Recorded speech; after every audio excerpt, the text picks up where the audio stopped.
Biyya UK keessa jiraachuun salphaa miti. Maallaqa akkamii barbaachisa? Hojiinoo galiin namni dhuunfaa tokko argatu hammam ta'a? Viidiyoo kana keessatti jireenya biyya UK qabatamaan lafarra jiruu fi kaffaltii jarri hojii adda addaatiif namaaf kaffalan sa'aatiidhaan, guyyaadhaan, torbaaniin, ji'aan akkasumas waggaadhaan namaaf kaffalan kan waliin ilaallu ta'a. In skyline silhouettes and crowded tube stations. But behind the shimmer of glass towers and £5 lattes, there's a growing crisis, one that's hiding in plain sight. People are struggling. Not just the poor, not just students, not just new migrants, but working professionals. An Ibro Shatati, warri channel kana hariyataatan subscribe, like godhuun dikatinaa isiniin jenna gara video. Jalqabarratti biyya UK keessa jiraachuudhaaf viizaa barbaachisa.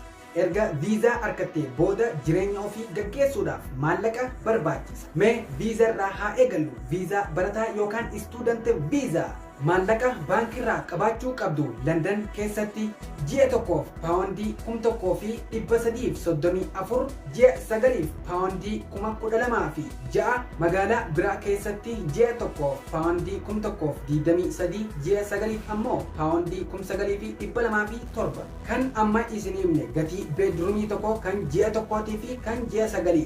Kaardii yeroo reentii fi nyaata paawundii 30 haga paawundii 50 guyyaatti nama tokko barbaachisa.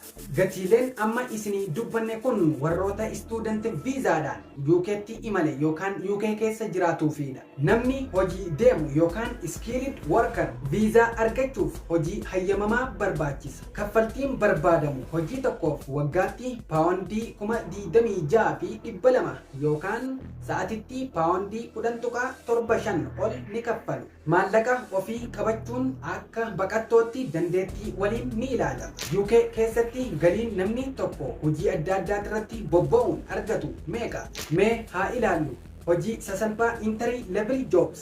Fakkeenyaaf kiliinikii, kaaffee, delivery. Hojiilee sadan kanaaf sa'atitti paawundii 11 haga 13 ni argattu.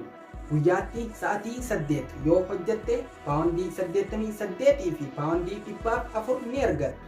Ji'atti ammoo paawundii 1,760 haga paawundii 2,080 siif kaffalu. Kaffaltiin akkanaa kun UK keessatti hojii sasalphaadha jedhamee kan siif kaffalamu. Hojii dandeettii barbaadu yookaan skilled jobs yoo ta'e kaffaltiinsa hagam ta'a? Fakkeenyaaf gosti hojii kana IT, care worker, construction.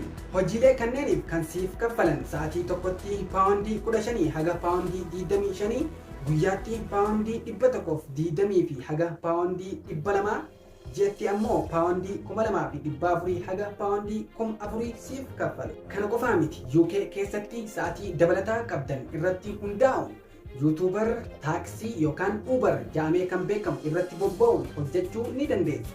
San filannaa keessani.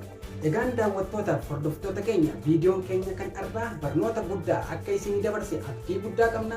Warri chaanaala kanaaf haaraa taatan subscribe, like godhuun dagatinaa isiniin jenna. Nageenyaa turaa.